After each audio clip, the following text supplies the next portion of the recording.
Twitter is used as a government kind of spokes, like a channel for governments to speak. You know what I mean? Yeah, it's the But new I public don't know, man. square, or the town square, and Yeah.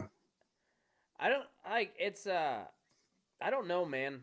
Like at some point, like when you have that many people that depend on it for news and for commerce, I don't like it's hard to argue against the public utility deal, and this is me not wanting any government intervention ever.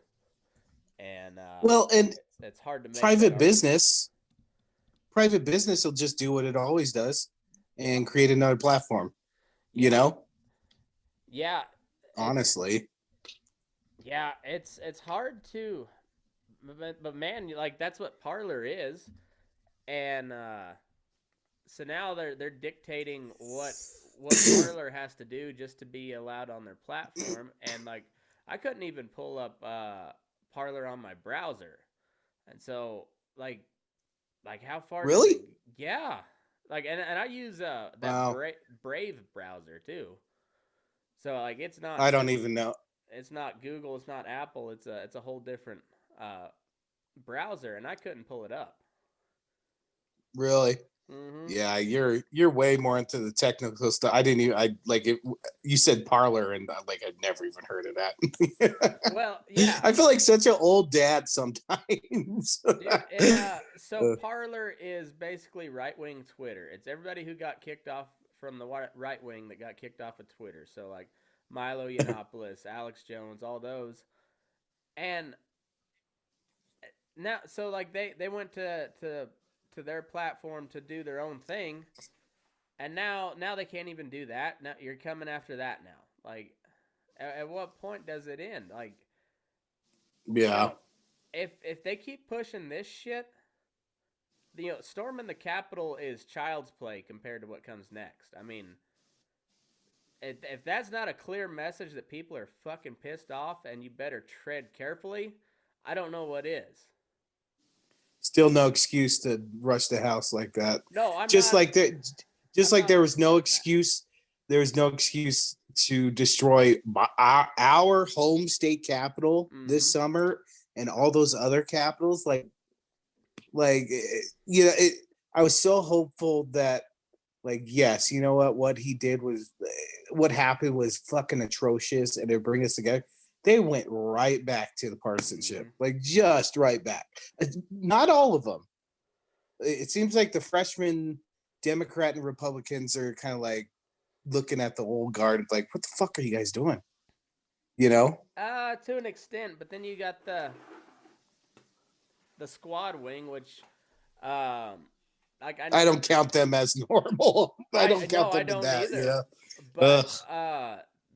yeah, but they've got a loud voice, an influential voice, however stupid it might be. But like they're calling for expulsion of Republican senators. Like what the Republican senators did by objecting is 100% legal and allowed and has been done many times before. Oh yeah, it happens almost what Gore did Florida, right? Yeah, they did it Yeah. last time with Trump. Yeah. I mean, But it's a common deal. people don't I mean it's funny like people live through history but they don't remember it and then apply it to their own lives later. Yeah, Like it's almost like here today, gone tomorrow. But yeah, and and this is where Trump, like, what he was asking Pence to do by he couldn't sit. do. Well, He couldn't do it. Like I don't know. From what I've read from the mainstream media. You can't believe any of that horse shit. But then I read into it a little deeper, and from what I understand, he was asking Pence to stop the certification of certain electors, send it back to their congressional delegation, and say, which slate do you want me to pick? And as a last ditch effort to try to get the Republican slate, which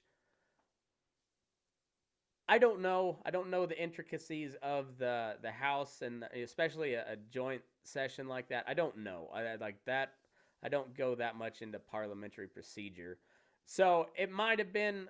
It might have been against the rules. It might not have been, but it was nowhere near the catastrophic level that the media made it out to be. So when they say this is Trump ginning or inciting violence, that's partially true. The other half falls on the Democrats and the media. Like there is nobody, without blame on this deal. Yeah. So in that, would you include Fox News in the mainstream media? Fuck yes, I would include Fox News in Okay. the mainstream I media. mean, whatever they're saying is, it's true. Like, if he asked, like, okay, I'll put it this way: his followers went down there thinking that Pence could overturn the election. That Yeah. like they thought that Yeah. that legally, constitutionally, whatever you want to call it, cannot happen. Like you're there. Basically, that day is it's pretty symbolic. Yeah. It's to count votes. Mm-hmm. Like, and so shame on the people who put that point in their head.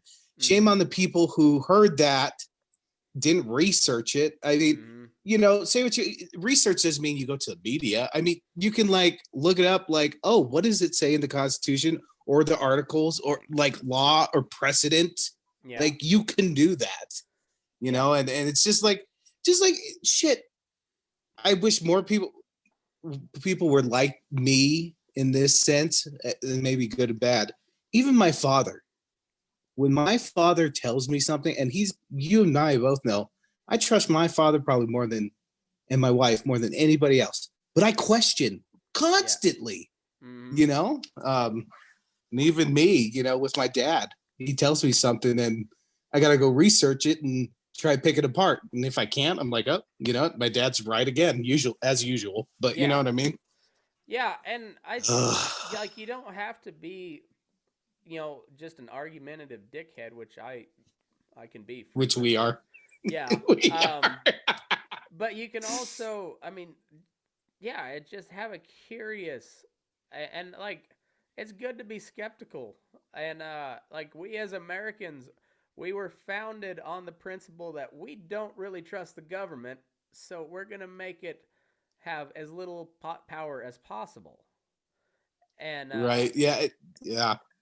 and we're at the point now where we're the biggest government that the world has ever seen. We went from being modeled off of being the smallest government possible to the absolute biggest government that the entire mankind has seen. Like it is insane, and now we're in where you have corporate money tied up with politics, and the main reason money has such an influence on politics is because the politicians have power to regulate commerce. And the more power they have, the more corporate money comes into play because corporate money is the only thing that can afford to keep up with regulations. And and the more you have that, the more you have companies like ExxonMobil and BP and Google and Facebook running everything basically because they own the politicians. Yeah. Lobbyists. And the funny thing about lobbyists, everybody bashes on lobbyists, but man, you can gather a lot of information about a subject. It may have a leaning, and so it's your responsibility as, I would say, a senator or congressman to get both sides because there's lobbyists on both sides, right? Yep. It's kind of like our argument with when we see a story, we watch Fox, we watch MSNBC, we go online, all that. Yeah. Same thing could be said about lobbyists. They do serve a purpose in providing information, but as you said, you can have the truest information, the data points, and I can spin it any way I want. Yep. Yeah. That's why, like, as a data analyst, when people give me a subject or have a point, my reaction first is, well, can I see the raw data for myself? Because if I see the raw data, I can tell the story right away. Yeah. I don't want to get it secondhand because your interpretation of the data, could either be truthful, untruthful, or not the whole story. You know? Yeah. Well, and let's tie that into Capitol Hill or Capitol building. All right. As always, there's a lot of mixed information. It seems like there's probably some Antifa influence, but you can't tell me that was all Antifa. There's no fucking way. Yeah, I don't know how. So sorry, side tangent. I had a conversation with my mother-in-law about that, and she had brought up the Antifa. Couple things on that. They were an older crowd, let's say. Mm-hmm. I don't see Antifa being that. Pretty much 99% of them, well, 95, 90, were not masked. And Antifa wants to stay pretty unanimous, we'll say. Yeah. Anonymous. And third, I don't even know anonymous, not unanimous. Unanimous and anonymous. Unanimously fucking retarded. Big fucking dummy speaking here, folks. Big fucking dummy. And third, I don't know if even the most hardcore Antifa people would be caught dead in a MAGA hat or gear. Yeah. Like, you know what I mean? Yeah. But go on. I digress. You know? No, I like I said, there's a lot of conflicting reports. However, I would not put it past some Democratic operatives to do that, because remember, these are the same people that essentially tried to perform a coup on the president of the United States with this whole Russiagate deal, leading into which led into the Ukraine deal. Like the Russia deal was based off of absolute bullshit. The FBI knew that when they took that information to the FISA courts. That has been released in federal documents. Like, that is a fact. There was a lot of problems with the FISA warrant. Yeah. It was not on good facts. No, or even reliable. Yeah. Yeah, and it's on record that the FBI knew that, taking it to the FISA courts. And right. And that was the single spark that sparked the whole Russiagate fucking deal. 3 years and $40 million of taxpayer money, and basically tied up Trump's first term as president. So immediately coming in, they tie him up with a bunch of bullshit and are combative with it. Like, Trump is combative enough anyways, but then they never gave him a shot at all. And then so he takes to Twitter to get the news out there, because he can't have a civil press conference ever. I think he would have been on Twitter even if they didn't give him a chance, honestly. I think so too, but I don't think, like, it was just the tone of it from the very get-go was combative, and they have done everything they can to demonize him, and they didn't have to try very damn hard most of the time. But no, they actually gave him, because they were so against him, and there was some true stuff and there was some false stuff, but they report everything as true. Like, what, it's yes. I get what you're saying. So, I mean, and they played right into his fake news narrative, because he was absolutely fucking right. I mean, it is what it is. And but you've got that going on, and then you've got, so now the like, Trump's base doesn't believe anything the news media puts out, and they shouldn't. I mean, with very good reason, they don't believe him. And so then they're just taking Trump's word at gospel for the most part. And then you've got the left-wing side of the country taking the mainstream media as gospel. And it's just like manufactured echo chambers from the very get-go. That's why. Are we recording right now? Yeah. That's why, Burning Daylight fans, you can always trust on us. Yeah. Wink. Well, and with all that said, I know you've said it a billion times, that's not an excuse. Yeah. But man, like at some point, it's like I keep on thinking of like lessons for my children. Like, is this a good lesson that if somebody's fucking with you, not, keep on doing your work, keep your head down, try to work with them. The fucking lesson is fuck with them back. Like, what kind of fucking lesson is that? Yeah. I mean, like, yes, I'm all for standing up for yourself. You can do that, but you can stand up and not do the cheap shots, the little petty fucking maneuvers, and both sides, man. And then people wonder, like, oh, how the fuck could we screw up this coronavirus so much? And there's all these problems. Like, we're so busy trying to dick with each other. Mm-hmm. Nobody's getting anything done. Yeah. Like, you're so busy trying to prove a point or prove the other side wrong and not accepting that, hey, you know what? That's a good point. It's right. Yeah. Are we fucking surprised? You're either hashtag resistancing or you're owning the libs and it's like, fuck around, man. And can, now can there we're be a gonna, hashtag I'm just trying to live? Can yes, that be a leave, hashtag leave me the instead fuck of alone. hashtag right? Yeah. Right. Leave, get off my lawn. Oh fuck. And shit, man, it's all right. So back to the Capitol Hill deal. Like you, there's like Rob, my buddy Rob. Fuck off with your condemnation of the Trump supporters. You sat by, didn't say shit while Minneapolis, Seattle, Portland, Denver, Reno were getting vandalized, looted, mobbed. Fuck off. You even stood up for him. As far as this goes, yes, a lady got shot. That was awful, awful, awful. Whatever, But compared to the whole fucking summer, come on, man. If you're not gonna It's condemn that shit this summer, then you got no right to say anything. And they're the same right.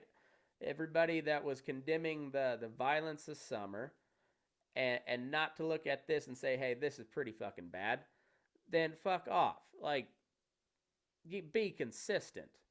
Pick a point, I and can't also you can say, hey, they're both kind of right, and the way they went about it is wrong. this is how I explained it to my cousin. He's liberal and it was kind of asking like, well, how can these basically it's the same question I get from like Republicans. I'm like, how could you vote for Biden or Hillary? And he asked me like, oh, how do you think these people vote for Trump? And I said, I boil it all down to this. Every human being on planet Earth has a fear. Your fears are different than mine because we're in different situations. Same thing on the political realm. Republicans, whites have different fears than what Democrats, blacks, Hispanics have different fears, and they all have a reason. And fear it's sad. Fear drives our vote today. Like there's a bunch of fears out there, but you can't go through life just concerned about fear. And I base it off of that. There's just different fears. Like I feel like I don't maybe not so much with Trump this go around, but the reason Republicans had such a good turnout was Republicans feared what was going on in these cities with the riots in Oregon and all that, the disorder. Democrats feared police brutality. Yeah. Like once you see it through that lens and see like, okay, I'm not a black guy. I'm not worried about getting pulled over. They are. Yeah. I have a black coworker. Love him dearly. Pretty far left, but a common sense far left. And he was talking about it, and I don't have a fear of. He said he always had a conversation with his sons about cops and all this other stuff. I don't have to worry about that because it's just not one of my fears. So just keep that in mind too. Maybe that's a bridge. You can disagree, but if you understand where the fear's coming, maybe you can be a little bit more cordial. You know what I mean? Yeah. It's just it's the old adage, wear somebody else's shoes, but it's not practiced anymore. I don't know if it ever was. I don't know if it ever will be, but I kind of hope it does. Mhm. You know, yeah, Well, and on as I said this summer, when the whole George Floyd riots broke out, and I'm calling them riots because that's what they devolved into. You can't, as your dad always says, you can't turn chicken shit into chicken pie. I mean, it just doesn't. chicken pie and the chicken. Chicken, Yeah, yeah, yeah, yeah. and yeah, Oh, that's my boy. you can put makeup on a turd and it's still a piece of shit. Uh, yeah, they may have started out as protests, but they turned into riots. That's It and was that. the final. It was the final product, and anything everybody would talk about. Yep, Yeah, and the BLM movement did nothing to distance themselves from it at all. yeah. And Well, and is it that's just like nowadays? Do mm, any of these organizations? I mean, technically, really, if they think the protest that turns into a riot is on their side, do any of them really distance both sides? None of them do, really. They no, they do the they do the oh, this was bad, but you know, yeah, and yeah.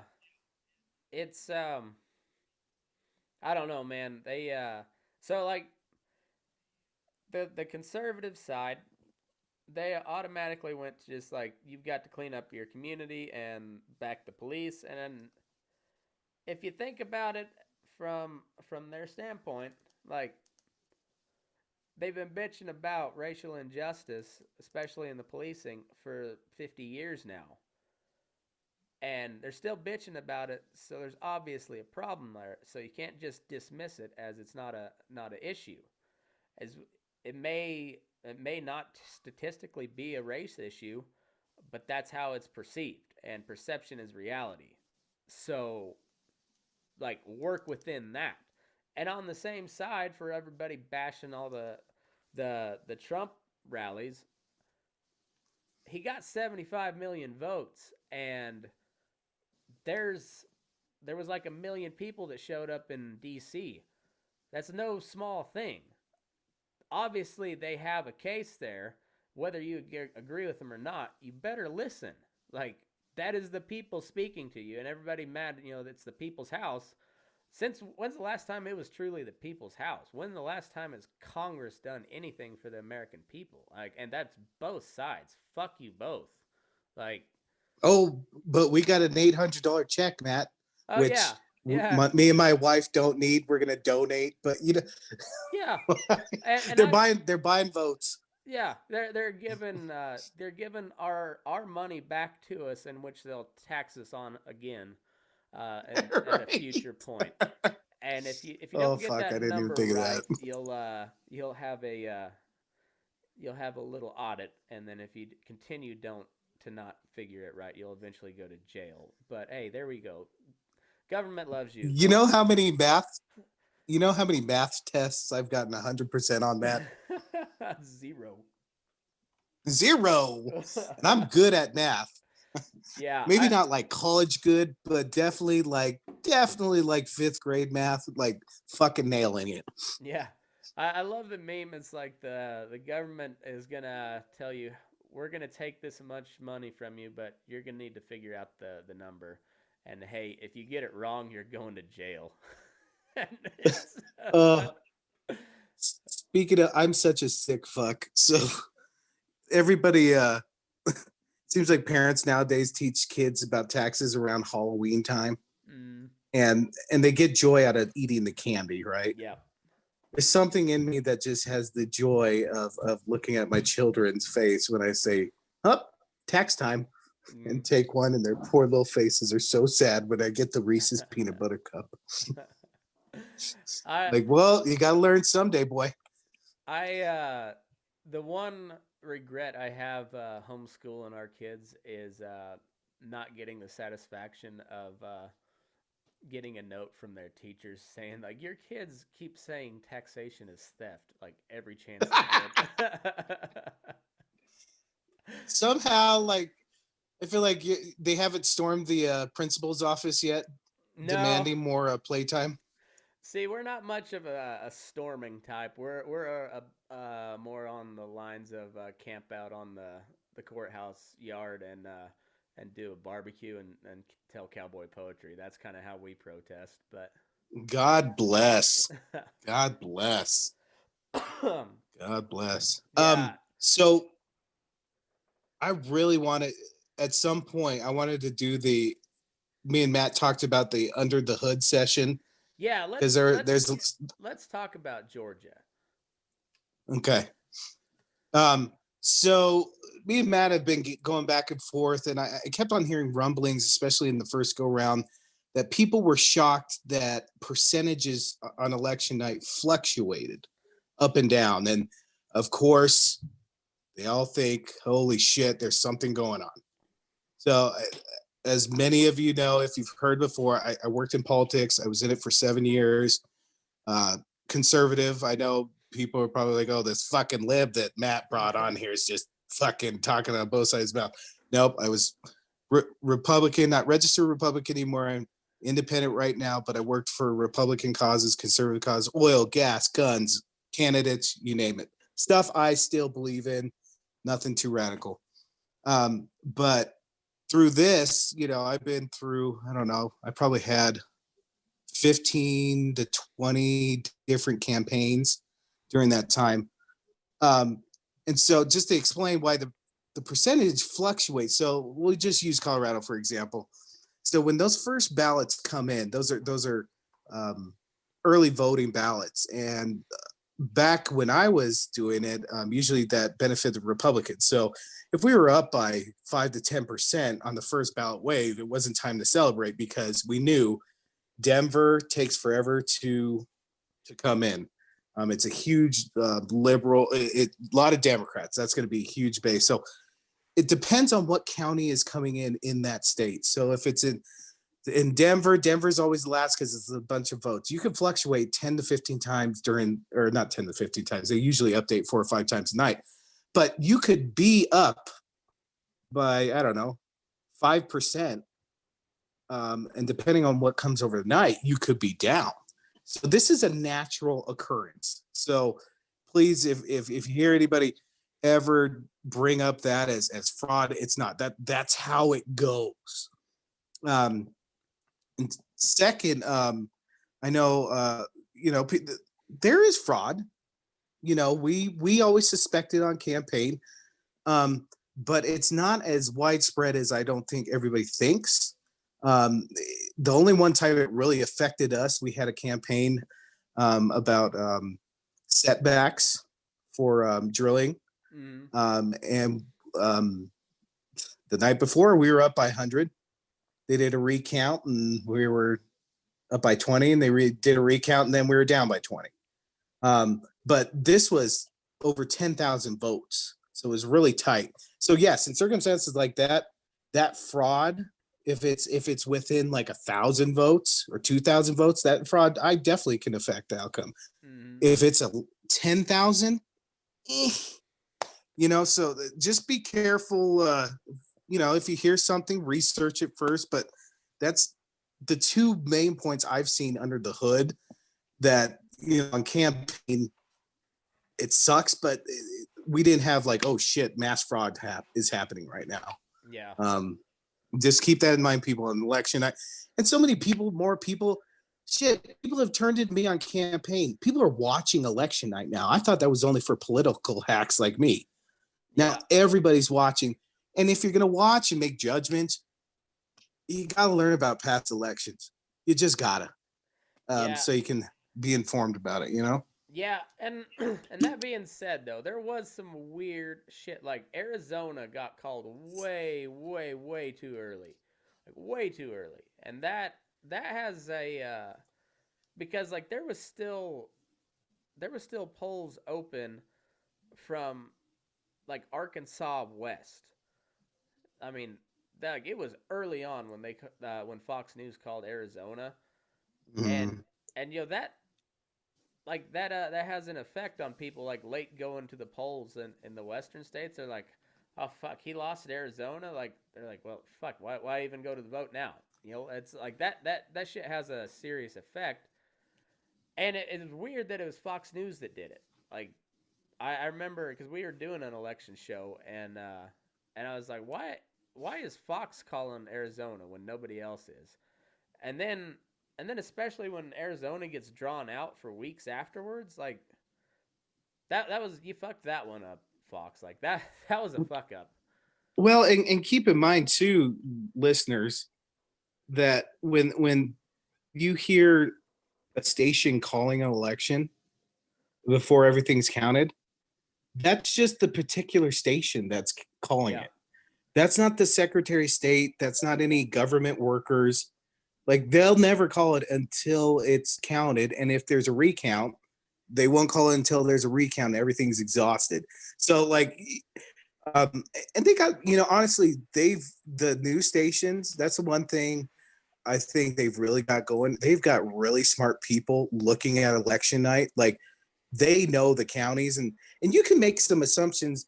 Like for instance, let's say I had a candidate running for governor, and for some odd reason, you only had 1% of Denver reporting, and it's say my cancer Republican, you only have 1% reporting in Denver, but we're up by 50,000. I can safely assume probably we're going to go an 80-20 split where my candidate only gets 20. And you can make a rough estimate like, yeah, this thing's done. Even election night, we'd be up by 2 points, and we knew Denver hadn't been in. Yeah. For maybe I never worked statewide, but Denver hadn't come in. But we knew it was already over. Now, did we tell our volunteers at the party it was over? No. Yeah. But like you get a sense, and yeah. and they're all about making news. They want to be the first one to call it. Mm-hmm. Ratings. But yeah, just keep those things in mind. Yeah, and it's so weird that we let the media like call the election too. Like that's especially like the way they just kept hammering like from the next day forward, just President-elect Joe Biden. Like no, like there's still votes coming in. Like that shit is like completely irresponsible. And that God, they have like just thrown off any sort of like charade of objective or ethical journalists anymore. Like there's no fucking ethics left in journalism.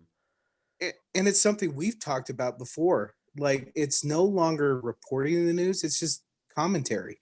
Yeah, like that's except there are some news saying they're decent, but it's like one guy. It's 1 hour out of the whole 24. Everything else is commentary or experts. And I'm not going to knock the experts because I do tend to get pissed. Like these people are experts. They work in government, but like it's just commentary, man. There's no just here's A, here's B.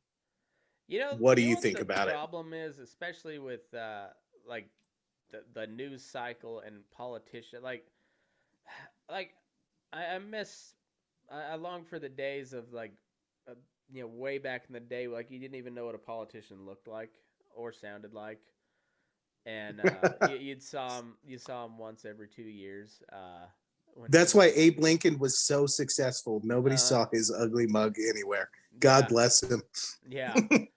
And now, but like somebody, I forget who it was, some comedian described it as that politics is just Hollywood for ugly people, and and it's pretty true. And like they get their regular news appearance, and they get to look all professional and just like I'm just a real leader, and when really they're just a fucking pud, and a Tim Pud. Yeah. A Tim Pud. A Tim-sized pud. Yeah, I've... and, the bad part is, like, most of these people out in politics have never created anything in their life. They've never done anything that contributes value to society. Like, it's always been just at a political level. And I understand you got to know the political system to run it, but you've also got to know how the real world works. And which is crazy because just to give commentary on kind of how far things have come. When I was doing campaigns, like it was almost impossible for somebody to run for office successfully without having an actual job or a business. Nowadays, like it doesn't matter. I mean, you could be um an organizer your whole life and get elected to office. And like the world needs organizers, I get it, but like you got to have a different point of view besides your political realm to be a good leader. I mean, like it's kind of like that old adage, if you get your kids to work hard when they're younger, they'll Mm-hmm. appreciate the dollar. Like the same thing, like you said, you built nothing, and you don't need to build anything, but just have a blue or white collar job. Yeah. Teaches character. Yeah, But and nowadays you don't need that, which it huge. Like you could not run some. We always, people.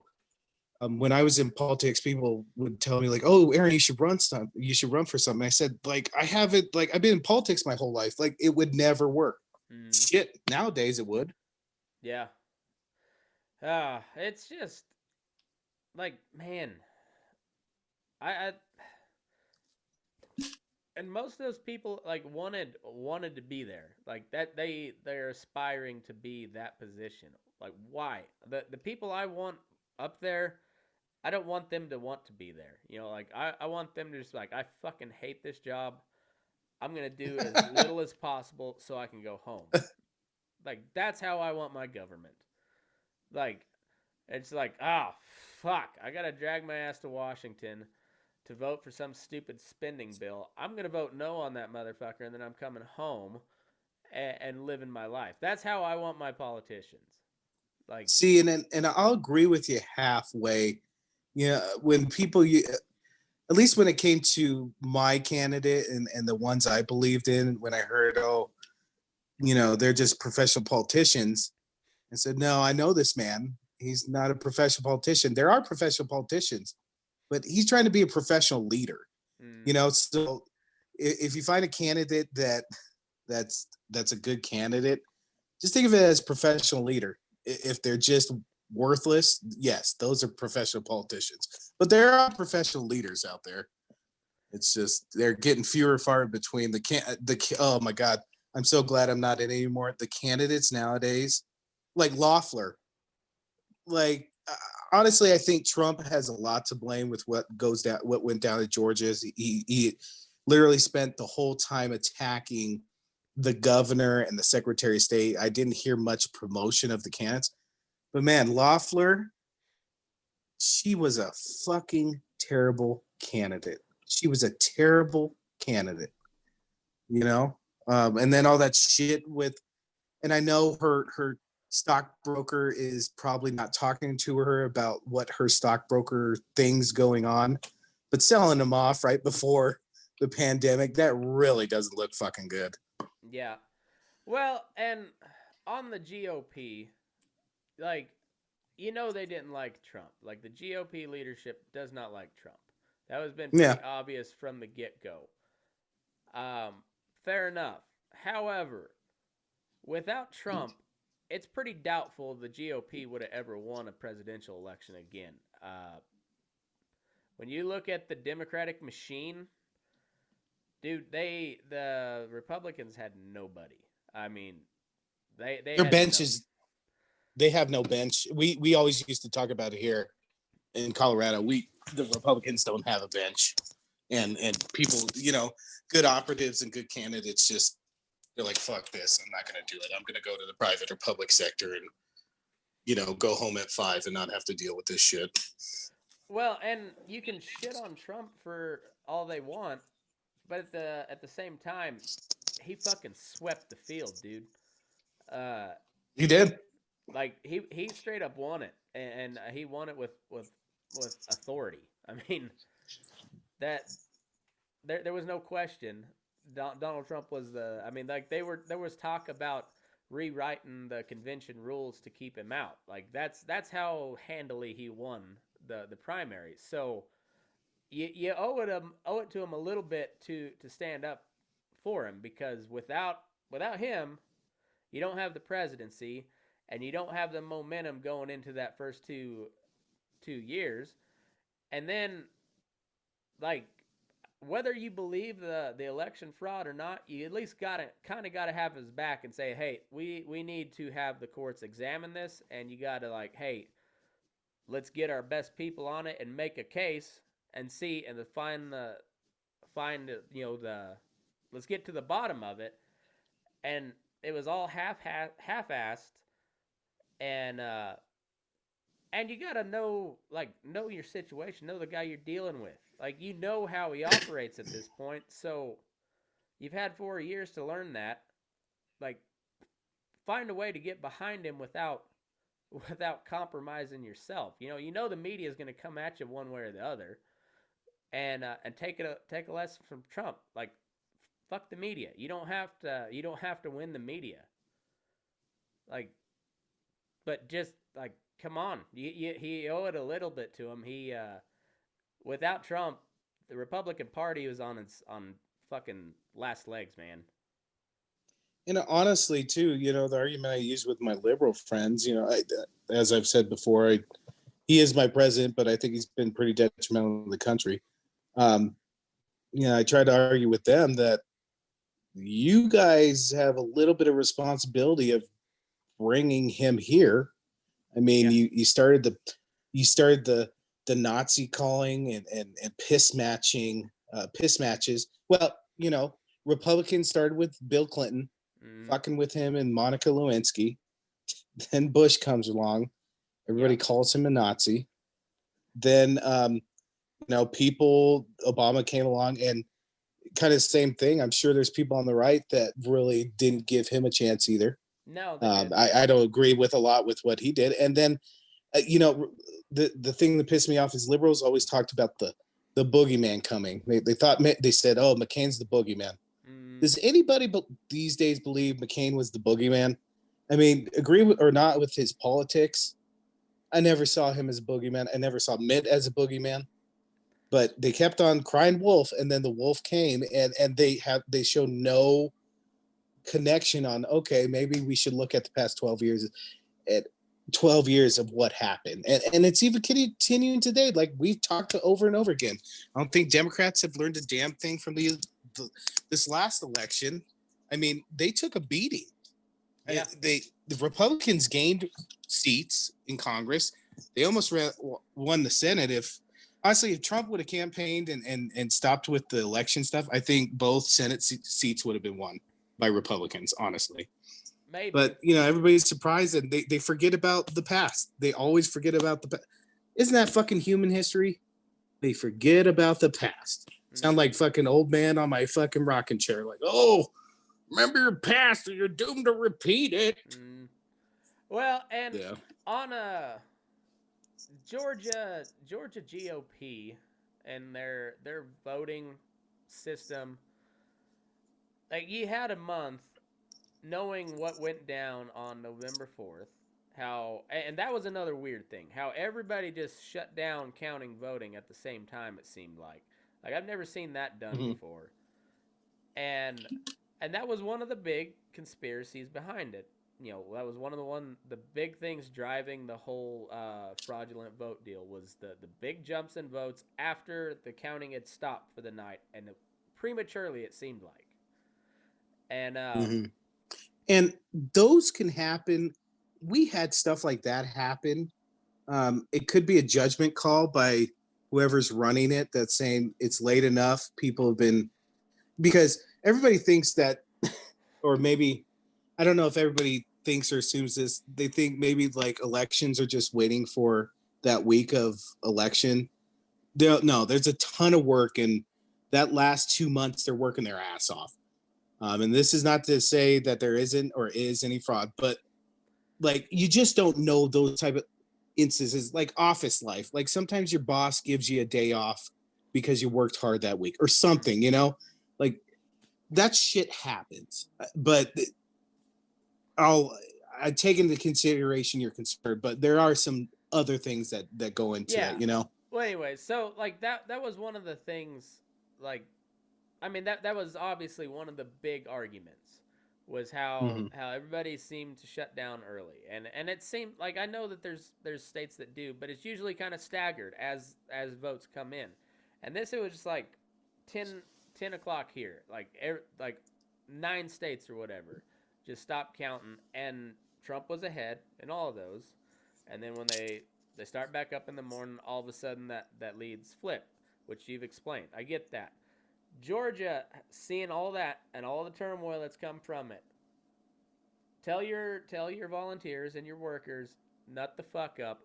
We're pulling an all nighter, and we're not going home until every fucking vote is counted. We're not having like that, as the governor and the Secretary of State and all those Republican leaders there, like, that is your department. Those are your people, and you say, nut the fuck up. We're pulling an all nighter. We're not having any of these shenanigans. We're gonna be as transparent as fucking possible. And what'd you do again? You shut down kind of early. Once again, same thing happens. What the fuck do you think was gonna happen? Like, god But damn it, man. Learn honestly, a that's fucking lesson once in a while, politicians. but honestly, that's election night. You know, I went to bed. Well, the operatives don't go to bed Yeah. because they got to think about what they're going to do tomorrow morning. Um, but that's election night. Like, the very rarely, unless you're up like Diana DeGette in District One, that's one thing. On election night, you can always count on knowing Denver's Denver's outcome with the first wave of data coming through. You Yeah. always know. But most other counties, like Jefferson County, back in the day, pretty split. Mm-hmm. We would go to bed and we wouldn't sleep, but we knew you wouldn't get anything started until the next morning. Yeah. It's just it's the way it is. And honestly, this is how I see it. I want the counting process to be slow. I do I too. want it to be methodical because, especially nowadays, I mean, you better get it right, or if you make one mistake, if it's an actual human mistake nowadays, it's seen as a conspiracy or something else. You know what I mean? Yeah. Yeah, I want it methodical. You Well, know, I do too. And that's also like, and once again, for all those people that are like just thinking that Trump is trying to steal the election, nothing that Trump did was illegal. Everything he did was by the Constitution. Even that phone call to the Secretary of State, while it might have been unethical, was not illegal. Nothing was illegal about that. It might have been controversial. Obviously, it's controversial, but you're talking about how he's resisting the peaceful transfer of power. He is going through the legal fucking process. How much more peaceful do you want it to be? Like, god damn it, man. Let the process play out. Like, as you said, as an institutionalist, he's got legal avenues. He can take them. While it might not be advisable, it may not look good on him, they are there. The process is there for him, and he went by that process. Was he an but asshole? Fuck yes, he was. But in addition to that, though, he's calling all this fraud, and we've talked about this before, but he's saying that there's mass fraud and he won by a lot. mm, But yet 60 some cases brought to judges, thrown out, certifications, recounts, recounts under Republican governors and secretary of states, where they say, "Yep, I trust my people." We've recounted 3 times. It's certified, and yet still saying that somehow he had what he like millions more votes. mm, That's what gets me though, and spreading that kind of stuff, even though you have all the and nothing's for certain, but man, trust. And these are just Republican governors. These are Republican governors that back this man up thoroughly. yeah, I get Um, I get that. Also, and it's like, and just it's not, and like I said before, like I hate the whataboutism argument, because usually What about it? Yeah, everybody says what aboutism, but it's because they don't have a good point to rebut yours. So The you tangent. The you tangent. you have Democrats for 4 years calling Trump illegitimate, and they did a 3 year fucking investigation into Russia, and you had Adam Schiff, the chair of the intelligence committee, saying, "I have seen the Adam Schiff. evidence. I have seen the evidence that Donald Trump conspired with Vladimir Putin to rig the election or sway the election. That was all bullshit." And do you see Twitter, Google, Facebook, anybody pulling down Adam Schiff's Twitter account? Fuck no, because he's a liberal. No, because they're probably donating to his campaign. Exactly. Exactly. And you had that for 4 fucking years, and now you expect Donald Trump to fucking roll over? Donald Trump did nothing illegal by fighting this. Yes, he was a fucking idiot. He did a lot of damage to his supporters. I will cede that point to you. None of that was illegal. The shit that the Democrats pulled against Donald Trump was illegal. Has anybody come to justice for that? Fuck no. And and when you got a guy as temperamental as Donald Trump, and you fucked with him for 4 years, and then you have all this shady shit play out in the election, where the fuck did you think it was going to lead to? I mean, honestly, where did you think it was going to lead to? Both sides don't take into account what's going to lead into. All they care about is destroying the other side. Yep.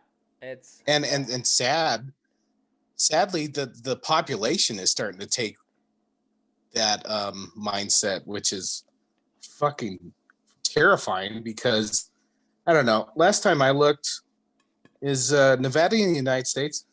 Yeah, it is. Is Colorado in the United States? Sure is. Oh, so we're all fucking American citizens. How the fuck did a Democrat or Republican become more of an enemy to a United States citizen than what the fuck China's doing, what the fuck Russia's doing, what the fuck Iran's doing? I guarantee if you poll people today, say who's the number one enemy of, or who's like the biggest detriment to America or enemy, I guarantee probably fucking 75% of people will pick the party that they're not a part of. How fucking sad is that? I would love to see that, just as a case study. Mm-hmm. And it's like, oh no, Russia is just basically now. I mean, they've succeeded in creating chaos. I mean, obviously, you can't say that's thanks. Good thing Mitt Romney was on it, but everybody fucking laughed at him, didn't they? Yeah. Well, Mitt Romney is a puss. Fuck Mitt Romney. He's a puss. He's Matt's favorite person. He did call that one. I will say that. Man, China, like he did. He called that. But fuck Mitt Romney. I stand by that. Oh, look at that. Prime example of what you should do in America. Matt loathes Mitt Romney, but somehow he's big enough to admit, like, yeah, he was right on that one. He got that. That's what we got to fucking do. We got to do that. Exactly. How can you not talk without conceding a point? Well, and for that point, like, Donald Trump brought an end to the Korean War. Like, that was a huge fucking deal. And he had it with John Bolton trying to undercut him. Like, John Bolton, which that's Donald Trump's fault because he picked the motherfucker. But like, which was an odd pick because he was going on saying he doesn't want to have any wars. John Bolton, like the war hawks of war hawks. Yeah. He advocated for a preemptive strike against North Korea while Donald Trump is trying to broker a peace deal. So give the man some credit. He walked a fine line right there, and it, for as far as Korea deals, it went about as good as you can expect. I mean, they ain't giving up their nukes. That ain't happening. But did it really? I think they're still, trying to enrich uranium. I think they're still doing the things they do, just little bit quieter and there's not as much missile tests. You, Well, like I always wonder about that because I never hear about it. it's So progress though, ain't it? I mean, it's better than it was. It's not perfect by any means, but it's oh, I want to know what those motherfuckers are doing all the time. I do You too, but know? I feel a little bit better Ugh. about it because as for Trump's credit, he's got that wild man that wild card deal about him. So like we might not know what he's actually gonna do, but I guarantee you those other fuckers don't know what the fuck he's gonna do either. So that's like that plays into it, and like So in the van of America, Donald Trump is Charlie Day. I'd say that He's the wild card. it's Okay. a pretty accurate comparison when you think about it. Jumping out of the back of the van. Wild card. So like this right now really feels like a legitimate coup attempt on a man that has 13 days left in office. Like you've got Pelosi saying they're starting articles of impeachment unless the 25th Amendment is invoked on Monday. Like, fuck off, Nancy. Fuck you. Fuck you. Let the dude live out the last 13 days. Like, do you want a civil war? Because you're bringing a civil war with this bullshit. I'm going back and forth on this. Matt probably already told you. We were going to do a podcast on Wednesday, and I was so fucking livid at what happened at People's House. I was fucking angry. Good thing we didn't go on because I probably would have just said some stupid shit, got fired, and just fucking been a bum on the street. But my God, the fucking People's House was fucking overran. And I'm sorry, every single one of those people, not at the rally, but every single one of those people that entered that fucking building should be prosecuted to the fullest extent of the law. And I'm an institutionalist, and they shitted all over the fucking heart of the nation. They just did. I know that that house has become, when everybody sees that house, all they can think about is the shitty politicians. When I see that house, all I can think about is the greatest gift that America gave to the world. The system, the institutions, just all that. And it was fucking sickening. Everybody said they were sad. I was fucking pissed. I'll probably fucking die at 50 because of that one. Like there's a brain aneurysm just at the back of my fucking head. And I'm just going to call it fucking January 6th, 5th? Yeah. That was disgusting. Fuck. That was bad. I've never felt that way about anything. Even 9/11, I don't think I was that upset. I was upset, but I was 16. Yeah. But I haven't felt that way about anything in a long time. And it was, I hope we never go through that. Like, how the fuck does that happen? On that note, like I said, this liberal bullshit that they ran on, that they're going to force down our throats right now because they've got both houses and the presidency. They're probably going to pack the Supreme Court. And Joe Biden never said no to that, so they're going to pack the Supreme Court. That's going to happen. I'll bet you $10 that doesn't happen. I'll take that bet.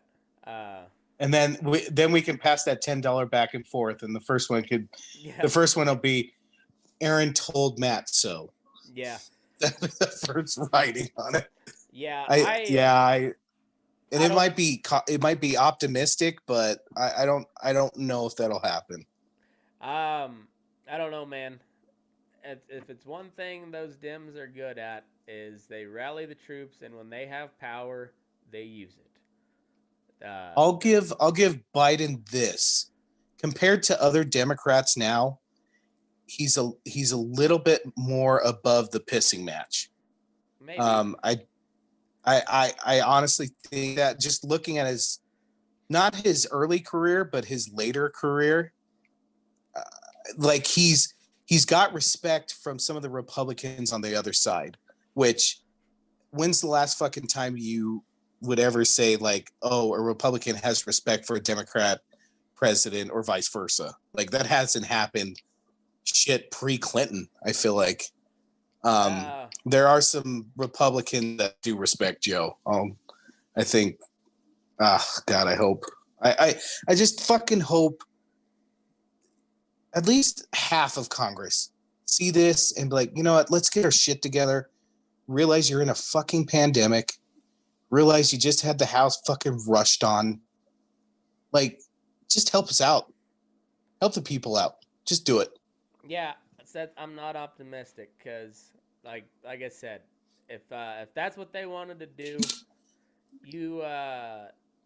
Trump conceded. You've been asking him to concede since November 4th. He conceded finally. Took his sweet ass time. Hey, I know. I've said many times he should have given this up. But hey, he fucking did it. You give him credit for that, and you let him ride out, do his thing for the last 13 days. He, whatever you want to say about him, Trump loves America. He ain't gonna fuck shit up that much in 14 days. Let him be. No, you dug your heels in, and now you're going war of attrition. You don't want to open that can of worms because I guarantee you, all you liberal pussy fucks, we got more guns than you, and we know how to use them.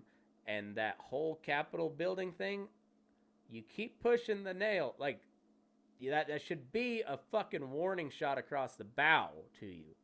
Like, people are pissed. Don't stoke the fire. Right now, you are dumping cans of gasoline on the fire, and that's not a fire you want to start. I mean, it is not a fire you want. Yeah, I don't know, man. As you know, like the Trump people are I'm my pissed. people, and they are fucking pissed right now, and the Democrats are not helping their cause. No, and and honestly, sometimes Republicans don't help the cause either. It's like we said over and over again. It's the same problem on both sides. Yeah. Well, and it's the same thing with those riots too. There is something there that people are pissed. Yeah. And that is not getting listened to. I think they are, for the most part on the BLM side, you've got an organization that is extremist to the core leading that thing. And you could say the same thing on the right hand side, but either way, there is a legitimate grievance there that is not being addressed. And if it's going to be the people's house, you better start listening to the fucking people because they are angry right now. That ain't no shit. Everybody is. Yeah. Fuck. And it's Did you see? I don't condone. Did you see the motherfucker in the? Oh, go ahead. I say I don't condone any of that shit that happened, but like all you fuckers in Congress, you better take notice. Like that is a warning shot, and that was a very that was a light volley of a warning shot like that. That was a fucking disgraceful warning shot. I get the mad and anger, and I'm pissed off too. I'm pissed off at everything. I'm pissed off at that chamber. But never in my mind would I ever think about busting through a fucking barricade, desecrating the halls, fucking trashing it, trying to get in there to harm elected officials. I would never in a million years. And I'm pissed. Well, Matt can tell you, I'm pissed off all the time, especially nowadays. I can. But that would never come into my mind.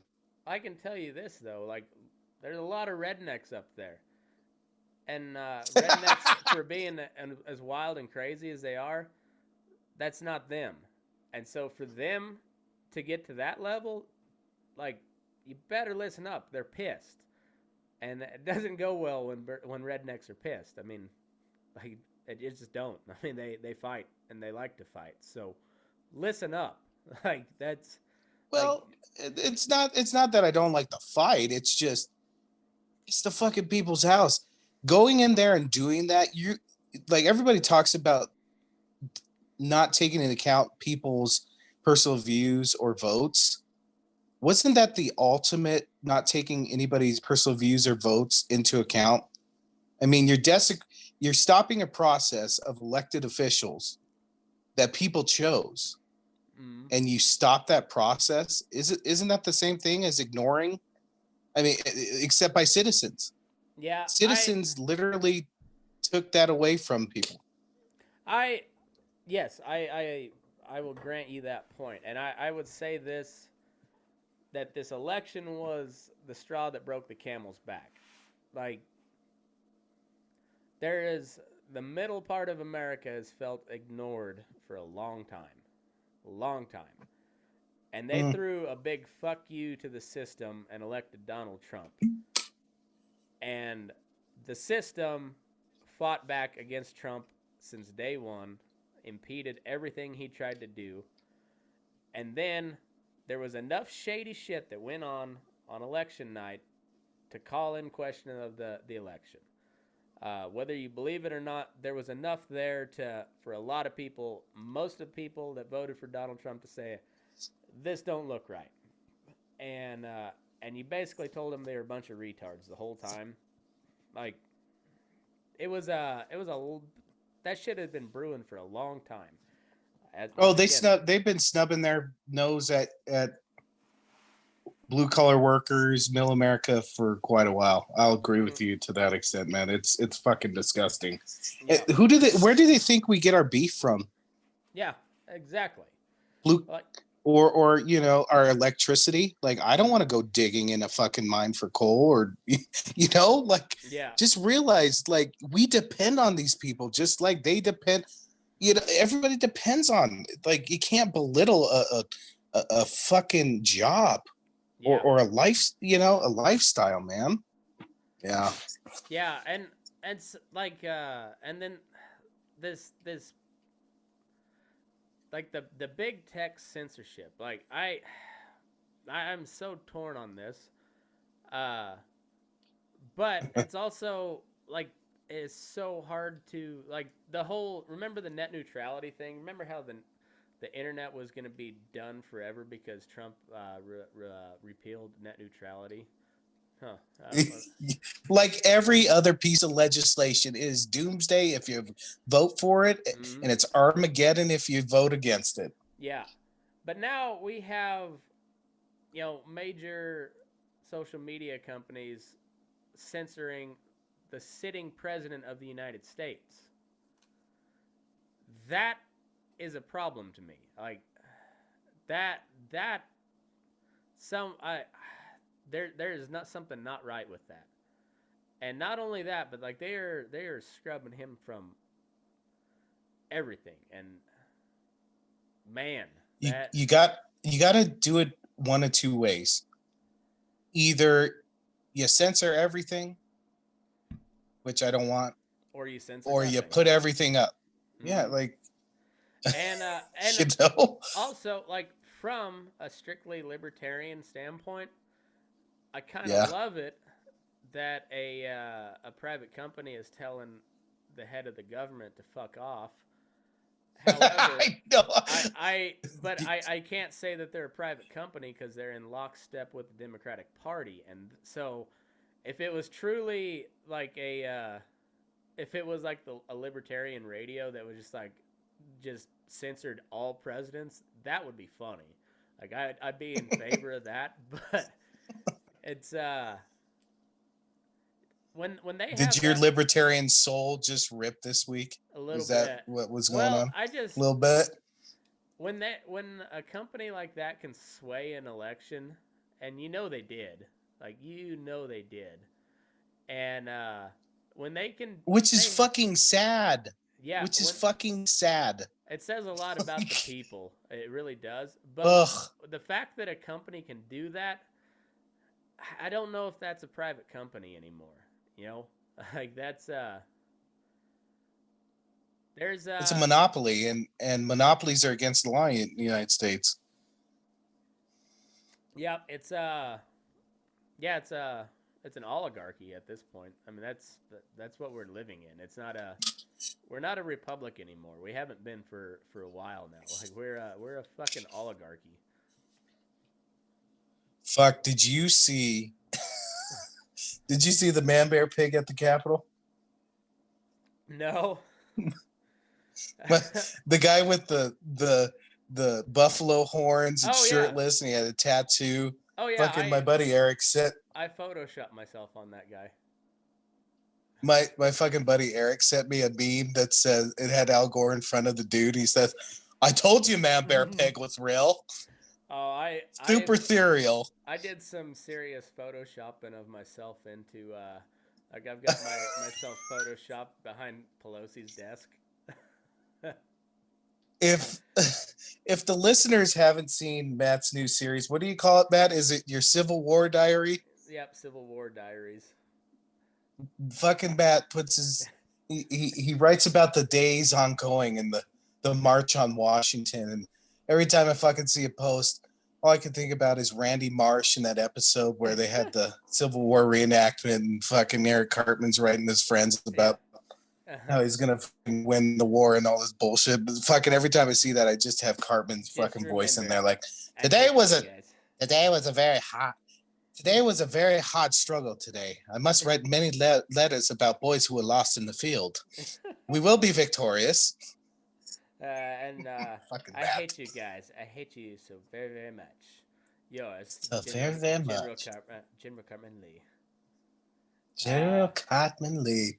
Yeah, so let me find my today's. It was a pretty good one, I thought. What's your Civil War name, Matt? I don't know. General Chester McNutty. January 8th, in the year of our Lord 2021, a new regime emerges. The town criers trumpet scorn upon the outgoing chief executive as the incoming figurehead appears to have a fresh layer of wax applied to his epidermis. Loud orange-skinned chief appears to acknowledge technical defeat, yet unflinching in his defiance. Natives still appear reckless. Fuckery seems afoot. We'll update upon the morrow. Hear, hear. Fucking Mark Twain over here fucking writing poetry about fucking sedition. Dude, if the world is gonna burn, I'm gonna laugh all the way down. I'm gonna talk shit the whole way down. If the world is burning, one of my last bucket lists is to go visit my friend Matt McKinley, get fucking hammered, just so I can see the Matt McKinley claw come out on the back. For those of you that don't know, Matt McKinley has the best. Everybody has like their drunk kind of tweak. Talent. Like the drunk in college I got angry, and now I'm a chatty Cathy. Well, Matt does the lobster curl. Oh, and throw up. Yeah. Throw up. Matt gets this fucking curled hand at the back, and he puts it in the back, and it's just curled up. And once I see that hand, I'm like, tonight's going to be a good night. We're going to Crazy Town. I don't do near the as funny of things when I'm sober. Like I'm usually up for a pretty good time. But you get about 6 beers in me, and it's like whatever, fuck it. Like I go full Wild West cowboy at that point. Like fuck it, it'll hurt, but I'll get over it. At 6 beers, you're still really good at darts. Once you get into the 10 to 15 beers, then the claw comes out. Well, yeah, but once I power past beer 15, I'm spot on after that. Like there's a down period. It's the same way in beer pong. Like I'm pretty decent off the bat, and then I go downhill pretty hard. But if I stay in there, I'm like Tebow. Like if you keep me around to the fourth corner, and keep it within distance, I'll fucking win that bitch. You are like Tebow, because I remember fucking you pulling some ugly ass fucking throws and they just get drained. Like you pull out that fucking pass he did the DT in that playoff game, It's a dying and duck, but hey, it was in the right spot. Right. It's amazing. Matt can turn a ping pong ball into a wobbler. I've Like never seen it that until Matt. that pass to Demarius Thomas. Like if it would have had a spiral to it, he would have overthrown him by 30 yards. But it just so happened it was a fucking duck, and it just kind of went right into his arms. He throws Tebow it. Could do. Honestly, baseball probably was his best choice because the way he throws a football is the way I throw a football, and it's like a fucking baseball. Yeah. Like I got some power behind it, but it's just fucking wobbly. Fucking Tim Tebow. I could see Tebow making the Willie Mays at the polio grounds throw. Like that's a throw that Tebow could make. Yeah. So I know this is a political show we're supposed to be, but can we talk a little bit? We went heavy on politics, so yeah, we'll round out the night on some lighter notes. I hope there are some Broncos fans out there. If there's any Chiefs or Chargers or Raiders fans, I appreciate you listeners, but you can fuck off during this conversation because we're going to talk about how shitty the Broncos are. John Elway, I don't know if you know, John Elway's gone. Yeah. He's stepping down. Well, he's still thank the fuck Christ. He's still going to be president of football operations, isn't he? Yeah, but he's kind of like the queen. Yeah. Like he's just there to wave and get drunk and, make everybody feel good. We only need him if we're going to sign a top tier free agent quarterback. He's good at that. Top tier. He only did once. One of them. He did one of them, but hey, it got a Super Bowl, so. And then after that, we're slowly becoming the fucking Browns. This is what I think they should do. So Watson from the Texans is pissed off because the Texans didn't ask him who he wanted for GM. We don't have a GM, so this is what you do. You trade Bayou, who's the cornerback. You trade Von Miller and a first-round pick. You bring Watson in. Then you spend the rest of the draft just filling fucking holes. Mm-hmm. And then say, Watson, come on down. Help us pick our GM. Hey, fucking done. I got to say, I was talking with George earlier this year, and I was talking mad shit on Garrett Bowles, and apparently Garrett Bowles is good now, so good on him. Oh, I have an argument about that after your talk here. I didn't watch him a single snap this year, so I don't know. But I saw some story that he was apparently good this year. So if that's the case, I apologize, Garrett. I still think you might be the dumbest person alive, but apparently you're at least kind of good at football. So he was second team All Pro, so he's been really good this year. All right, well, good on you, buddy. I still think you're dumber in the post, but good work. Good improvement. So the thing about that, though, is Garrett Bowles is now in his 4th or 5th season, right? Yeah. And the previous 3, he was like one of the worst tackles in the league. And we had a chance to draft a guy named Ramczyk, who now plays for the New Orleans Saints. Ramczyk has been healthy. All-Pro his rookie year. Yeah, he's perennial Pro Bowler. So yes, I'm glad. Like they signed him today, which I think is a good move. Tackles are hard to find. I think he finally figured it out. But Ramczyk is 2 years younger.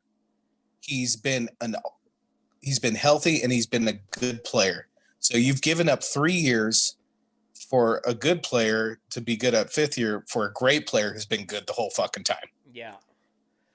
Granted, and he's older. I like the Bowles story. Like he's got a good story, and I was always rooting for the guy because let's face it, if he wasn't good at football, he didn't have many other prospects in life because he is dumb. I don't know his story. What was the big thing that made him dumb? He was kind of like Michael Orr. He was like an abused kid. Had like a real rough upbringing, something like that. But then I don't know if I think he's a Mormon. I'm not for sure, but anyhow, he was That's Tua. yeah. Tua's a Mormon. Is he? Well, of course. I don't know. I know he's really religious, but I'm not sure. But anyway, he had a cool backstory. So, uh, I kind of root for him. But yeah, we 100% should have drafted Ramczyk. Bradley Chubb, he's gonna be good, but you should have got Quentin Nelson. Oh, That dude is a fucking oh God. monster. Dude, did you just like write down things that would just totally piss me off and go on a fucking rant about? No, Oh my God, Quentin Nelson. I came up with it at the top of my head, but I agree with you 100% on it. Like that, I get the thinking. Best player available, and Which was Quentin Nelson. I think so. And you also go, you also put the scarcity factor in there because you can pick up guards forever, But down the draft, but not that quality. No, that's a once in a generation talent. there was once in a generation talent pass rushers the following year, and if fucking dumbass Denver, all they had to do was keep Shaq Barrett. Mm-hmm. That's all they had to do, and then CSU pick up boy. Quentin Nelson. Ugh, Shaq. Dude, Pick up Quentin Nelson that first round. Even a decent contract, Shaq Barrett would have balled out of control because he's the hometown kid. Well, and even the contract the Bucks gave him wasn't fucking crazy. No. They like he was taking 1-year deals. Yeah. Like, yep, come on, CSU, let's go Rams. If you would have gave him a 3-year deal with decent money, like he would have balled out of control, and you probably wouldn't have been able to afford him the next contract. But he would have been a fan favorite just because he's a CSU boy. Oh gosh, damn it! I'm just waiting for the day. And I used to be an offensive lineman, so I'm a little bit biased. God, I'm waiting to pick up my first Broncos jersey just to have a quality lineman. And if there's a CSU, Tyler Zambrilo. Yeah. Oh, I was hoping he would be good because I was getting that fucking jersey, and he was just got hurt. That Tommy John, and he was never the same. He was a Ugh. fucking animal too. He was an animal, He was fucking... and then he got hurt. Can I say one thing? Gosh damn it. Tommy Lasorda passed away today. Oh. And just after fucking the Capitol thing, I was just like, and I hate the Dodgers. We fucking hate the Dodgers. Yeah. But Tommy Lasorda was a fucking treasure. Dude, Fuck you, 2021. My first baseball training video was a old Tommy Lasorda video, and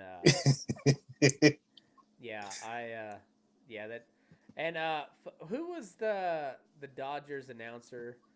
The voice of the Vince Scully. Vince Scully might be my favorite. Him or the Royals guy, the guy that does the voice of the Royals has got the perfect baseball voice. But Vince Scully, when he went off on his tirade about socialism in Venezuela, when a Venezuelan batter was he just like, and so-and-so shortstop from Caracas, Venezuela, let me tell you a little story about socialism.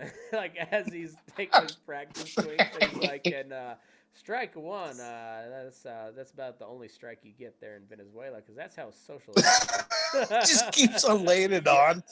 It was so my good. My favorite to this day, Bob Uecker.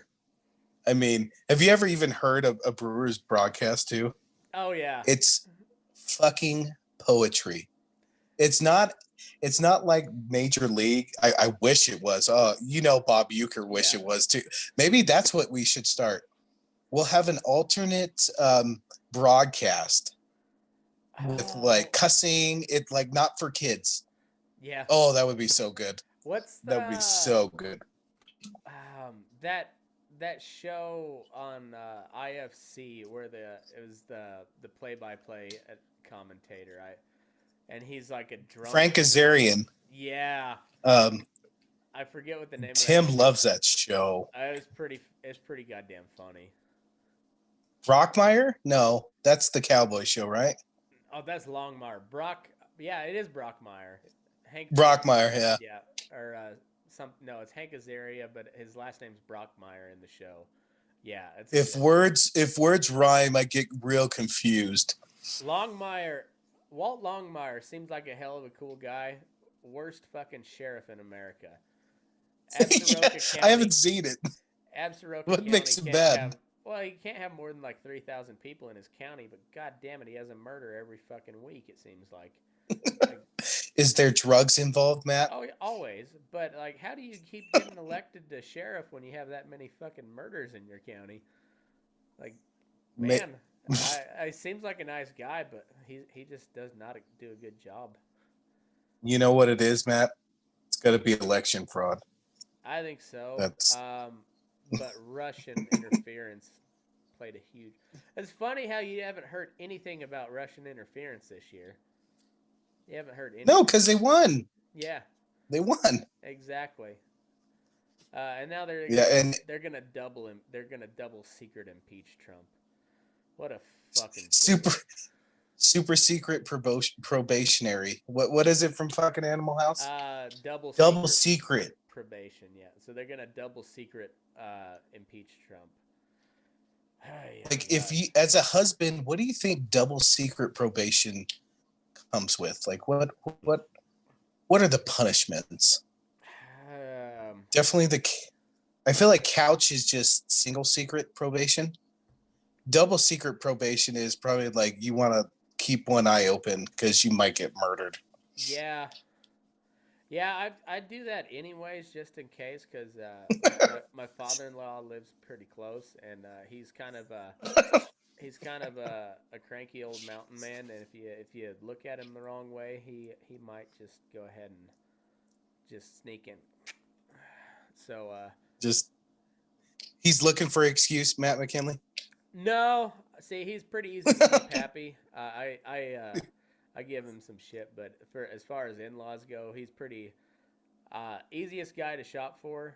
You get him a Deals on Wheels and eighth of good weed, and you are in good. That it aren't most men easy to shop for, but yet I always hear my wife say I'm the hardest person to shop for, and I tell her I'm like, shit, between video games, quality booze, and Transformers, how the fuck can you fuck that up? Yeah, mine is guns, tack, bits, cowboy shit. That's it. And you can never go wrong with guns. You can never go wrong with ammo. Handmade bits, handmade cowboy gear. Yeah, I'm happy.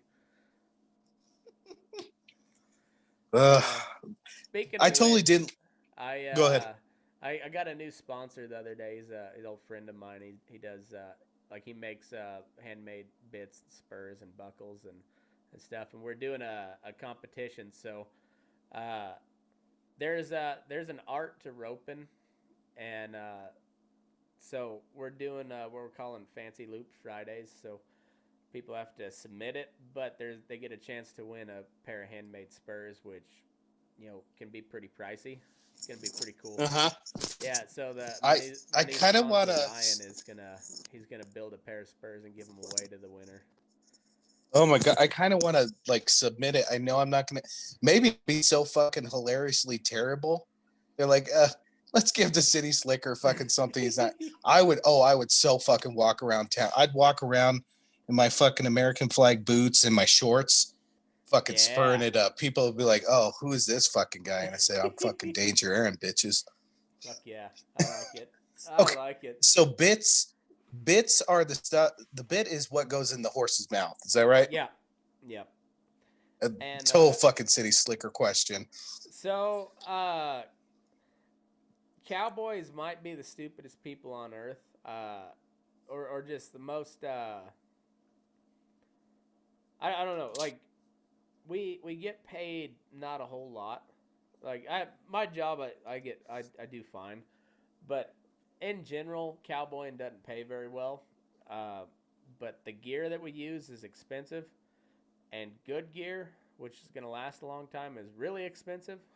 And every cowboy likes. And if you're going to spend that much money on something, you might as well get something you like. So everybody's got their own little style, and so that's why every cowboy is broke. But they're kind of like you always see the Mexican guys that have a really fancy rig and live in a single wide. Uh, a cowboy will live in his pickup and trailer, but he'll have like really fancy silver bits and really nice saddles, and like everything's custom made. But he basically lives like a gypsy. That's just kind of how It's like, cowboying's always been. so then with bits, you have like layman me, I would think you need one bit for your entire life, but I'm guessing that's not the case. No, Do they wear so down? no, they'll break every now and then, but every horse is different. So and every rider's different. Uh, so horses, as far as like personality goes, are probably horses are probably the most like people as far as the animals I've come across. Oh, Because fucking dumb and stupid, and I don't want to hang around them. That's definitely them. A little temperamental, but you'll have some that are just sweet and eager to please and all that, and then you got some that'll just fight you the whole time. But then after a while, you get to where, like, if you get past the fighting them, they'll turn into a nice horse, and then you kind of like them, even though they're assholes. But it's they're a lot like people, and each one uses a different, they respond to a bit different, or whatever you put on their head, because like out here, most people ride their horse in what's called a boselle, which is a rawhide noseband, and they'll ride them in that for a long time before they put a bit in their mouth. But then, like where I grew up, we all rode bits. So, like, we didn't use a hackamore very much, and it just different styles and then different horses. So I've got a whole bunch of bits, and some of them I might only use once or twice a year, but they have a set purpose. They might not be something you ride every day, but they might be something like a little more severe. So if you got a horse that's being a fucking prick, it's like, hey, come here, let's have a little talk, and you might ride that bit like 1 or 2 days and get them loosened back up and put them in something a little more relaxed. But there's just different bits for different circumstances. You goose your horses, don't you, McKinley? When they're getting out of hand, Oh yeah, right in the beehole. you Two you fingers. goose them and fuck. I go double because we're out here. We got In-N-Out Burger. We go double, 2 finger, 2 knuckle. Yep. That's a deep hole, I bet. Yeah. They don't even really feel it. I mean, it's a big animal. It's a big beehole. So I had to tell you, me and my wife were, as city slickers we're fucking absolutely stunned by your picture of that cow, who basically looks like it just gave up at the fence. Like, and we were talking about, me and my wife were talking about it. Like, how the fuck, if these animals are just that dumb and give up that easily, how the fuck did they survive for like thousands of years? Well, Maybe we domesticated the shit out of them, but they were dumb before, right? yeah. Well, there's been so much breeding done since they domesticated. So your typical dairy cow, everything that the milk comes from, like the vast majority of the cattle in the U.S. are of the Holstein breed, which of all those Holsteins, I believe there's like 3 major sires. So they are very, very line bred or inbred, and but they breed them for temperament, milk production, and their frame. Like they want them off the higher up off the ground so their tits don't swing in the slop, and yeah. Whereas like the beef cattle, like you've got a range of different climates and terrain that you gotta run, so you have different types of cattle in different parts of the country, depending. So like if you got cattle in say like Iowa or Kentucky or something where you got really tall grass, like you're gonna want like something short that's gonna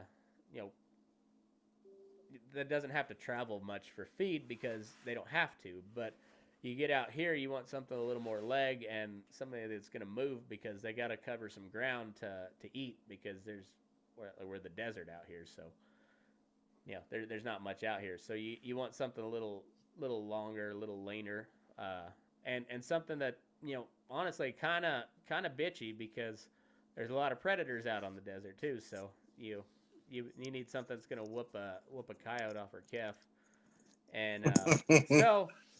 But the dairy cattle, they don't have any of that. They just have they want a calm temperament. They want good milk production, and they want them off the ground, basically. Yeah. So they are just bred that way. Yeah. Yeah. So basically, you've got an overgrown dog, is what you've got. A 1,400-pound dog, is what you have. I also had another question. We were eating steaks the other night. Now, does a prime rib come from a certain particular cow, or I'm assuming not, but no, but I'm sure there's certain cow. Are there certain cows that like ribeye? Is there a certain specific cow that's like you can have ribeye from any cow, but there's a certain specific cow that ribeye is really good with? So you know what I mean? You go by the quality grade, and that goes by the amount of marbling in the meat. So that's all the fat that you see on the inside of the muscle. Like you don't pay much attention to the fat on the outside. That's just you're gonna waste most of that anyways. But the marbling or the fat inside the meat's called the marbling. That's what you're looking for, and certain breeds will marble better. Like a Holstein, the dairy cows, they marble very well, but it takes a long time because they're not bred for meat production. They're bred for milk production. They still marble well, but it takes a long time to get them to that weight and that level of finish to get that product. So it's very good beef. It just takes a long time to get there, and they're stupid as fuck. Is there dairy cow meat in the market? Like, does that have like, say you got a dairy cow and for some reason you want to take it to slaughter, and what determines that you're going to take it to slaughter before they get too old and tough? Well, that, and as long as they're not, it's a business. They got to pull their weight. So if if they don't breed back, they're gone because and dairies are a little bit. What's different. the point? Yeah. Dairies are a little bit different because they calve all year round. But where on the ranches you have a certain window that all your new babies are hit the ground. So, like if that cow her calf dies, like you're kicking her. If you don't have another like orphan calf to put on her, you're taking her to the sale because otherwise she's just eating feed and not producing anything. And it's going to be, if you're calving in February, March, and that means you're not breeding until June, July. So they're just eating feed that whole time and not going to wean a calf for you. So off the sale they go.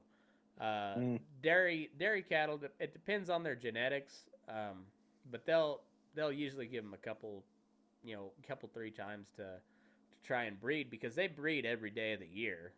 If they're in heat, that's how it works. So they have just a constant supply of milk. But eventually they're eating feed and not producing anything, so they got to go. But also they have they have to have a baby in order to be lactating. So just like humans. Yeah. So, but you don't want that calf on them because you want all the milk you can to sell. So that calf gets kicked down the road to a calf ranch, and then they get raised either to breed back, or if they're males, then they castrate them and they go into the beef production side. So, there's a lot of dairy cattle that get fed. Like all your chain restaurants, those steaks are probably going to come from Holsteins because they are such narrow genetics. They're pretty well cookie cutter animals. There's not a whole lot of variation, so you can you know exactly how big your ribeye is going to be pretty well every time. Well, shit. Now I understand why. Just watching your cowboy shit on IG and Facebook, why they're always sick and shit, because they're all inbred. They're fucking stupid too. I mean, just stupid. And Like we were that baffled looking at that fucking picture. Like there is no survival in that thing. no, It's just like, oh, I'm gonna die. and granted, she was not in a good spot. She was laying downhill. So when they're laying downhill, they have a hard time passing gas. So and Oh yeah. they've got four stomachs. So the one stomach where all the fermentation happens, all that it produces methane, and that gets built up in that rumen. And if they're laying downhill, they can't pass it backwards, so they bloat and they die if they can't get up. So she wasn't in a great position, but like I told you, if that had been a beef cow, she would have tore that fence to shit. She might have still died, but she would have tore the fence to shit trying to get up. That typical Holstein, she was just like, "Oh, but I'm tired. I can't get up," and died. Can somebody help me? Excuse me, Matt. I've fallen. Can Help you me. can you get the loader? But I'm tired. Well, take a nap. Then get the loader. Matt, Matt, I dropped my bell for you. I Oh. would jingle, but I'm too tired to get up. Yeah, those dairy cattle got no try to them. But those you get, especially you get some of the like the Bramer influence, so like the big, long, floppy-eared cattle, like the most of your bucking bulls have Bramer in them. Uh, but they're bred for a hot, humid climates with a lot of parasites. So that's why they've got the long ears, the extra folds of skin, more surface area, so uh, they can handle the heat. They got some natural resistance to parasites, and they've also got a they when you crossbreed them with any English or continental breed, they got some fight to them, and they might be like on their very last breath, but they will still try to kill you if you're on foot. Like they got a No shit. yeah, Holsteins, Mm. nah, they just lay down and die for no apparent reason. Fucking, just fuck it. I'm done. Pretty Fucking much. done. I feel like a Holstein nowadays. This is happening. I think Ugh, I'm just gonna go drink. I think most of America feels that way. Like everybody's like, "Yay, 2020 is over," and they're just like, "Bam, fuckery, 2021." Maybe when we make our political party, we'll be called the Holsteins. That'll be our mascot. Like we'll have good ideas, but we're on the point of just laying down. Like, all right, you fuckers burn the world. I'm just gonna enjoy my scotch and fucking bullshit with my buddy. Just go. I've said that to a couple people. There was some Trump guys that were talking about, and this was way before the election, talking about some of the nonsense that they're pushing in these liberal states, and they're how the revolution talk has been brewing for a while, and they're like, you're gonna be on our side one of these days. I fuck that. I don't like either side. I'm gonna go hole up in the hills. You guys fight it out amongst yourselves. When it's all over, tell me who won, and I know which government to hate, and I'll go back to hating the government. In our house, when we watch the zombie movies, literally 5 minutes into every movie, I'm like a broken record. I look at my wife and say, "Babe, zombies hit. We're either headed to Matt's fucking ranch or we're headed to fucking Walsh, because nowhere else." There's more guns than people there, and you could see the zombies coming. Yeah, it's happening. You're gonna have some freeloaders, Matt. Just to tell you, we're heading your way. It cracks me up when I see people from Baca County bitching about the Californians in Colorado, which it's a problem. They've swung the state, but it's like they're like, don't California my Colorado. And I'm like, There ain't any Californians moving to Baca County. No fucking There way. ain't anybody moving to Baca County. And where your guys are at is probably be a Republican congressman anyway, so it doesn't matter. Yeah, but yeah, it's funny. The state of Colorado's booming, but Baca County got reclassified as a frontier area. Did it really? Yeah. Fuck. Talk about a fun city if you're with the right people. Oh, Holy shit. Baca County's a good time. It's a good time. Fuck. We Yeah, man. we like to drink beers and shoot guns because there ain't much else to do. Oh god, the first time I ever shot a gun was in Baca County, and it just fucking. I think we were there for 2 days, and I jizzed my pants the whole time. I remember throwing black cats at you and Nick on the 4th of July, and you guys just dancing around and screeching. You know what? You know why though? Well, I do know Because fucking now. my fucking friends would shoot shit at me, just not even think twice. Like I got popped in the face with a Roman candle. Like there's some trauma there. Yes, And they're fucking because relentless. You were the white kid in a Mexican neighborhood, and the Mexicans have no problem going to Wyoming to get the illegal shit. No, what would happen was they'd fucking do one or two, and then I get real pissed off. And then we'd start drinking again. But fucking every year they don't learn their lesson. They don't. Oh, don't fuck with me. You had no choice growing up where I did. Like you were getting shot with fireworks at some point, and you just learned how to shoot back. I hit a dude. Remember Brad's little underground house there on just off of Shields? The bunker. I hit a dude in the chest with a bottle rocket. So I think it was that summer after our freshman year, and yeah, it had to have been because they weren't. Yeah, that was Brad lived there 2 years, and yeah, we were sitting there at Brad's place, and City Park was like 3 blocks away, so everybody was getting ready for the fireworks ceremony, and Brad went to go on a beer run, and somebody tried to park in his spot, and oh fuck.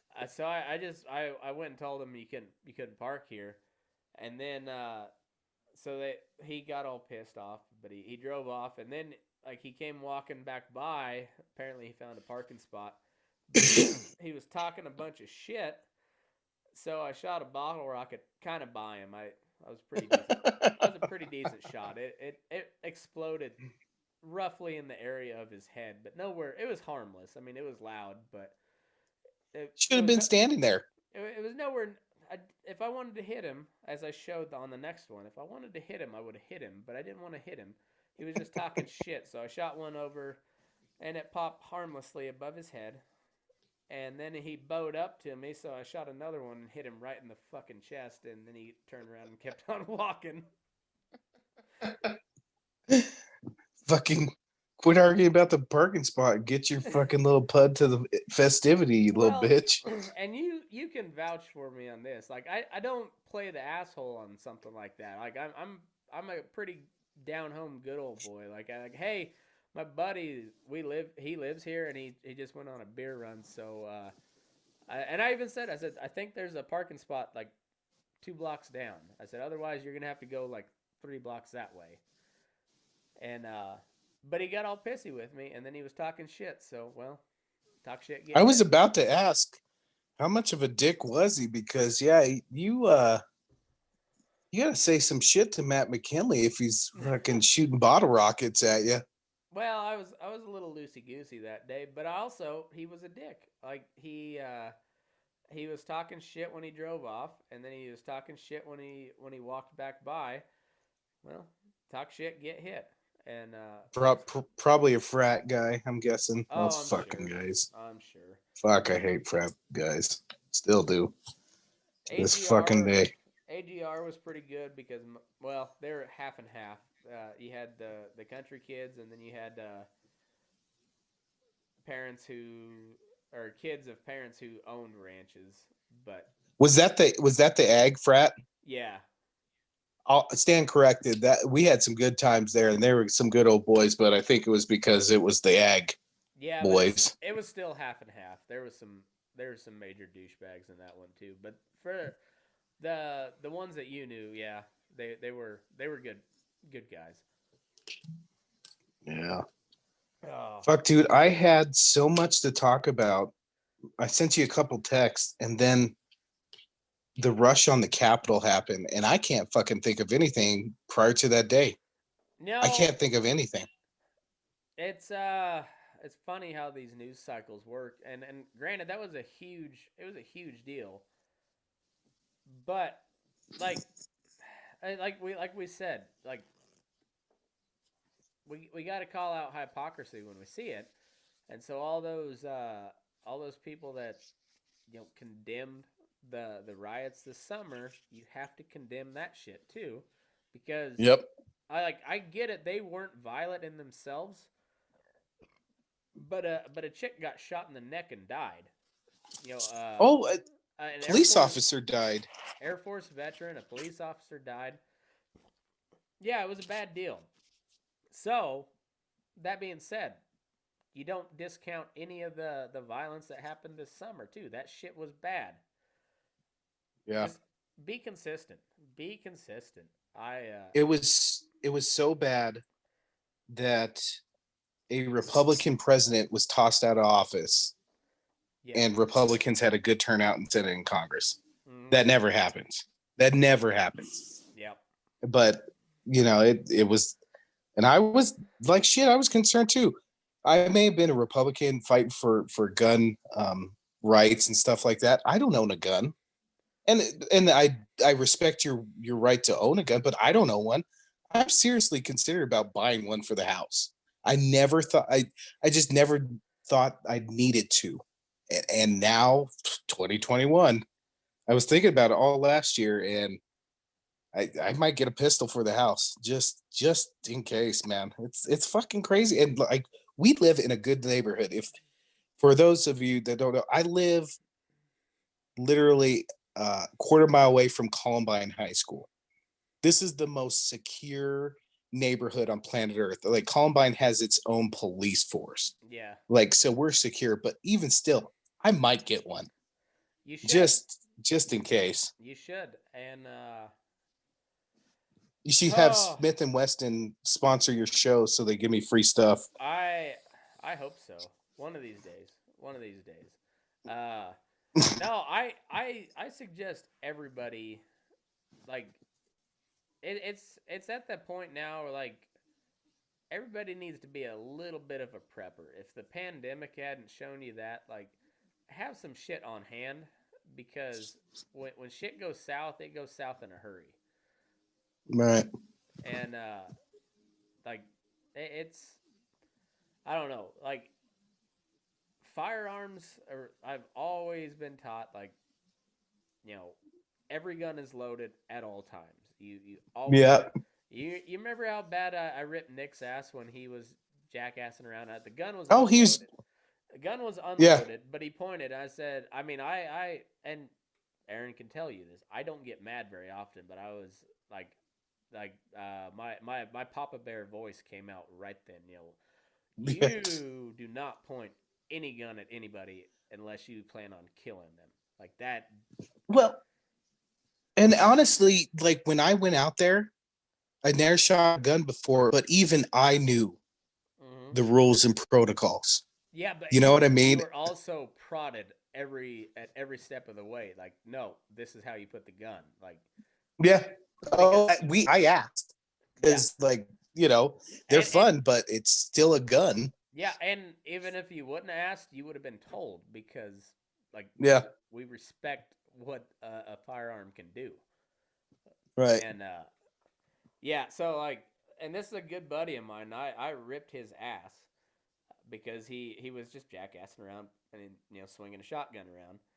It was unloaded. We knew that, but still, it was, no, you don't fucking do that, man.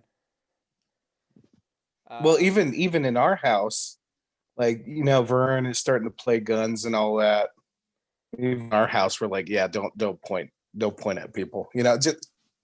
Just on principle. Teach them trigger control. That's your finger is on the trigger when you are ready to shoot whatever it is you're pointing at, and that's the only time your finger is on the trigger. Well, let's be honest. Trigger control is really not one of my strong points. No, I'm not talking about firearms. Aaron gets triggered very easily. Yes, triggered. Triggered. A cool, gentle breeze triggers the trigger. Triggers the clue. If my wife's walking by and there's a wind, I'm at full trigger. 6 to midnight trigger. 6 to locked and loaded, ready for pearl necklace trigger. And there's your dick joke of the episode, fellas. Oh, it never fails. Fucking A. Well, it's a good episode. Fence Post Politics, episode 3. We'll be back at it next week. Thanks, everybody, for tuning in. Make sure you go submit your videos. Hashtag Fancy Loop Friday. Tag me in it. We'll that contest will go till March 1st. And oh fuck, I'm submitting. yes. Sorry to the sponsor, but I'm submitting, and you know what? It might be shirtless with no pants and my cowboy boots, something around that. It might be fancy as fuck. I am a fancy girl. Fuck yeah! So go follow me on all the social medias. I think I don't know about Parler. It sounds like Parler might be shut down. But anyway, the rest of them, it's either Burning Daylight or at Move Your Ass. Danger the Grouch, is that your Instagram? It is now. You know, I've graduated from carefree college drinking Danger into now just grouchy Danger and the Grouch dad. He's grown up and started using cocaine like an adult. But everybody does it like through the butthole. I like it through the dick hole. That's the new. Yeah, it's like a STD test. Yeah. Swab it. Anyhow, thanks everybody for tuning in, and move your ass. We're Burning Daylight.